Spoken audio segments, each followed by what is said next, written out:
वंदे मातरम। आज हम लोग कक्षा 7 समाज विज्ञान चैप्टर 3 सरकार के बारे में पढ़ेंगे।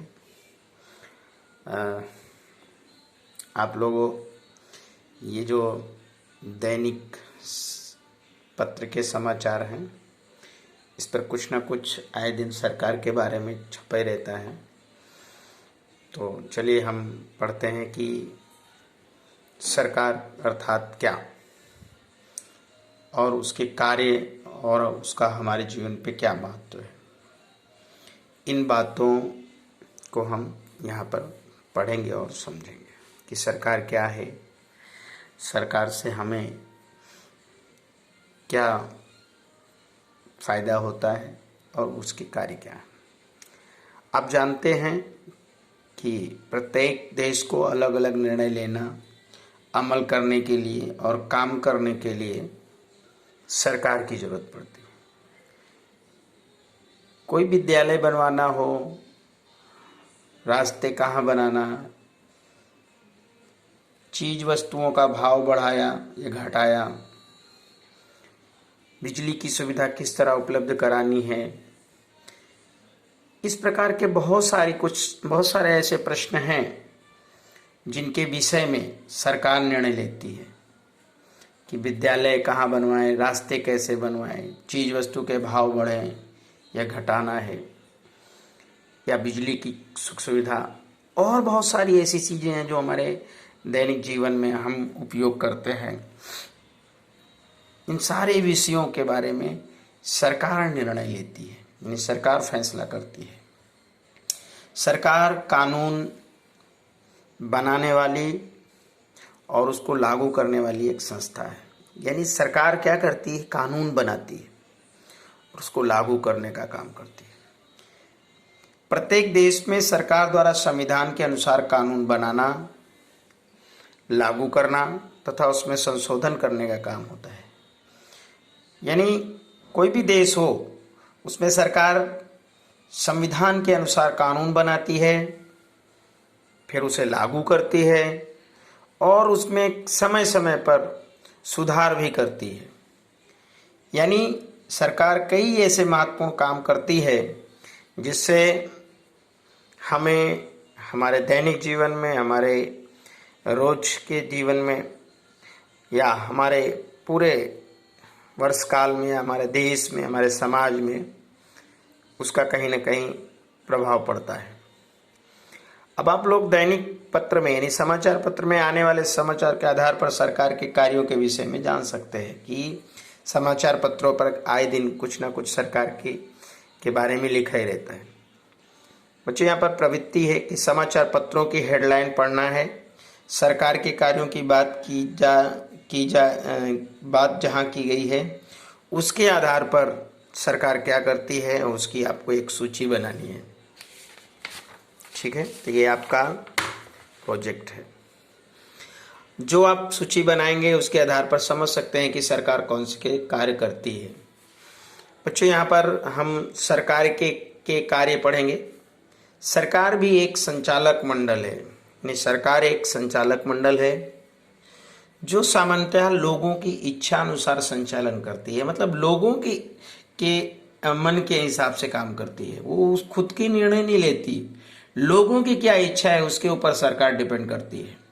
सरकार कई लोक कल्याण के कार्य भी करती है, यानी लोगों के कल्याण का काम सरकार करती है। समाज में समाज सुधार का काम करती है।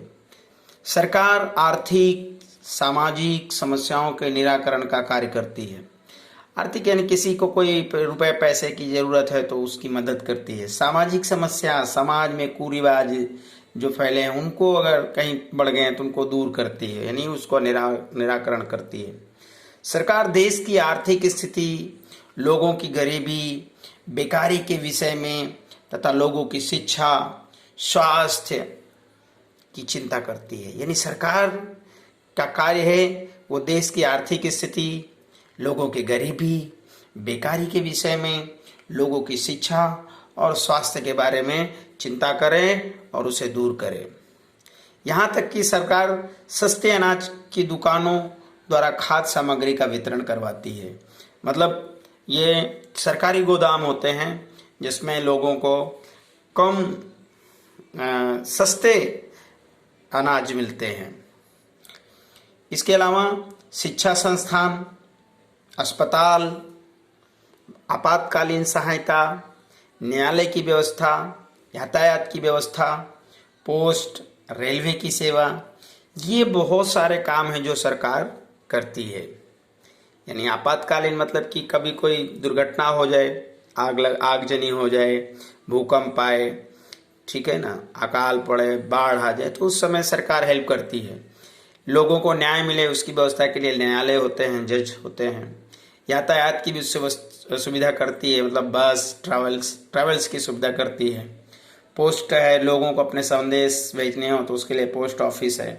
रेलवे की सुविधा है, एक स्थान से दूसरे स्थान पर आने जाने के लिए।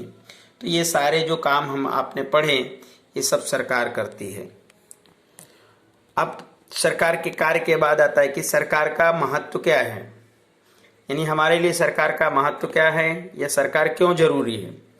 तो बच्चों, सरकार इसलिए जरूरी है कि उसके द्वारा जो कानून बनते हैं, नियम सभी पर एक समान रूप से लागू किए जा सके। मतलब कोई भी, चाहे राजा हो, चाहे मंत्री हो, चाहे विधायक हो, चाहे वो गरीब हो, चाहे अमीर हो, चाहे वो कोई भी धर्म का, जाति का व्यक्ति हो, चाहे वो प्रधानमंत्री ही क्यों ना हो, चाहे वो राष्ट्रपति क्यों ना हो, चाहे वो मुख्यमंत्री क्यों ना हो, चाहे वो गरीब व्यक्ति क्यों ना हो, मतलब चाहे आम नागरिक हो, चाहे मंत्री, जितने भी होते हैं बड़े अधिकारी, कोई भी हो, सबके लिए कानून एक समान है। अधिकारियों, कर्मचारियों, पुलिस के माध्यम से उसे लागू करवाती है। अब कानून सबके लिए एक समान है और उसको अधिकारियों के द्वारा, कर्मचारी, पुलिस के माध्यम से वो कानूनों को अच्छे से लागू करवाने का काम करती है। जब लोग समूह में होते हैं तब व्यवस्था के लिए नियम बनाने पड़ते हैं। निर्णय लेने का काम बहुत ही महत्वपूर्ण होता है। देश में शांति रहे, कानून और व्यवस्था बना रहे, देश का विकास हो, इसके लिए सरकार की महत्वपूर्ण भूमिका होती है।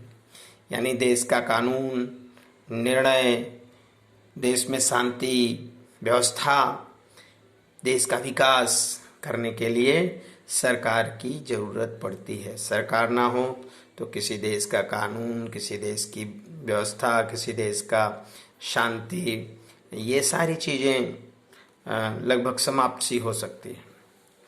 बच्चों, आपको विचार करना है कि क्या सरकार बिना देश का संचालन संभव है, और अगर हाँ या ना, आपके समझ में क्या है कि अगर सरकार नहीं है तो क्या हम देश नहीं चला सकते, हाँ या ना, और किस लिए, इस पर आप विचार करिएगा। फिर सरकार द्वारा किए गए किन्हीं दो निर्णयों का आप उल्लेख करेंगे और ये निर्णय आपको उचित लगे या अनुचित और क्यों। उसके बाद देश का संचालन किस तरह होता है। अभी आपने ऊपर पढ़ा ही कि सरकार हमारे लिए क्यों महत्वपूर्ण है। तो क्या सरकार बिना देश का संचालन संभव है? तो बिना सरकार के देश का संचालन करना संभव नहीं है, ठीक है। क्योंकि कोई भी नियम, कानून, कोई निर्णय लेना है, कोई भी अच्छी से कार्य करना है, व्यवस्था लागू करनी है, शांति बनाए रखना, तो इसके लिए सरकार की जरूरत है। सरकार द्वारा किए गए दो निर्णयों का उल्लेख कीजिए। तो कोई भी सरकार जो कोई भी दो निर्णय लेती है, जैसे सरकार क्या करती है कि मान लीजिए एक कानून बनाती है और उसका अमल करवाने का काम करती है। दूसरा, देश में शांति व्यवस्था बनी रहे, इसके लिए वो भी काम करती है। लोगों की आर्थिक रूप से मदद करती है, ठीक है। तो ये सरकार के निर्णय हैं। देश का संचालन किस तरह होता है। अब देश के संचालन के लिए हम लोग चुनाव करते हैं। चुनाव के द्वारा हम चुनाव में चीफ मिनिस्टर को चुनते हैं, मुख्यमंत्री को चुनते हैं। वो जो है अपने अधिकारी, मतलब वो लोग मिलकर एक सरकार गठित करते हैं। उसके बाद वो लोग अधिकारी, कर्मचारी, पुलिस के माध्यम से कानून बनाने का काम करते हैं। कानून बनाने के बाद उसका अमल करवाने का काम करते हैं। इस तरह से देश की बागडोर, वो हमारे देश की बागडोर संभालते हैं और हमें अच्छे से न्याय व्यवस्था हमें हर प्रकार की सुख सुविधा प्रदान करते हैं। अब है कि विविध स्तर पर सरकारें, यानी जो सरकारें होती हैं वो किस यानी अनेकों क्षेत्रों में उनकी क्या कार्य हैं, उनकी जिम्मेदारियां क्या हैं।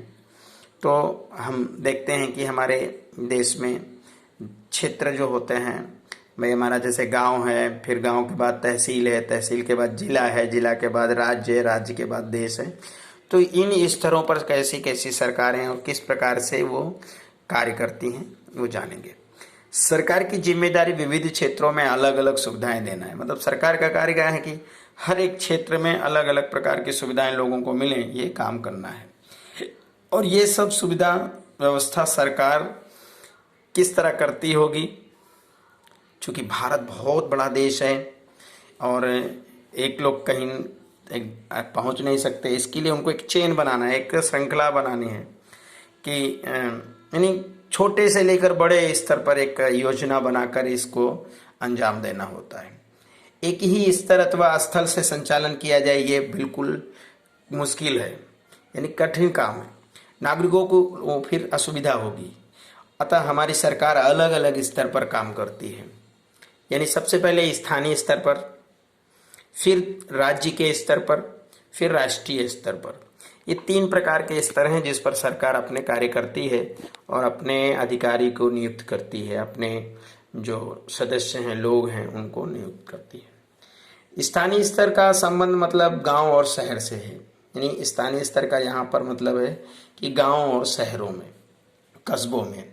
फिर राज्य स्तर का संबंध है समूचे राज्य से। जैसे मान लीजिए आप किसी एक गांव में रहते हैं, जैसे गुड़ादरा गांव है, उसके बाद गुड़ादरा गांव के बाद है आपका क्या, शहर, सूरत शहर, ठीक है। उस शहर की सुविधा सिर्फ स्थानीय स्तर पर की जाती है, तो जिसमें म्युनिसिपल यानी म्यूनसिपाल्टी वाले आते हैं, म्यूनसिपल कॉरपोरेशन। फिर उसके बाद पूरे जिले का जो स्तर करेगा तो वो भी महानगर पालिका। उसके बाद राज्य स्तर पर मतलब जैसे गुजरात राज्य है तो पूरे गुजरात राज्य की जो शासन व्यवस्था है वो अपनी सरकार करेगी। उसके बाद राष्ट्र स्तर पर भी राष्ट्र स्तर पर भी सरकारें होती हैं। तो राष्ट्र स्तर के सरकार का संबंध है पूरे देश से, जो पूरे देश का संचालन करती है वो राष्ट्रीय स्तर की सरकार है। यानी आपने सीखा कि कोई जो स्थानीय संबंध है वो गांव और शहर से है, और जो राज्य स्तर की सरकार है वो पूरे समूचे राज्य से संबंधित है। फिर जो राष्ट्रीय स्तर की सरकार है उसका संबंध है पूरे भारत देश से। यानी 3 प्रकार की सरकार हमारी 3 प्रकार की स्तर बनाकर हमारी सुख सुविधाओं का हमें लाभ देती है। आगे के प्रकरण 3 में आपको राज्य सरकार के कार्यों के संबंध में जानकारी मिलेगी, मतलब, और अगली कक्षा में आपको राष्ट्रीय सरकार अर्थात केंद्र सरकार की जानकारी मिलेगी। तो सरकार के 3 स्तर हैं, स्थानीय स्तर, राज्य स्तर और राष्ट्रीय स्तर। स्थानीय स्तर का मतलब गांव और शहर से है, राज्य स्तर का मतलब आपके समूचे राज्य से है, और राष्ट्रीय स्तर का मतलब है पूरे देश से। तो अगला हम नेक्स्ट वीडियो में देखेंगे, अगला जो टॉपिक हमारा रहेगा वो नेक्स्ट वीडियो में देखेंगे। और अब यहाँ पर समाप्त करते हैं बच्चों। जय हिंद, वंदे मातरम।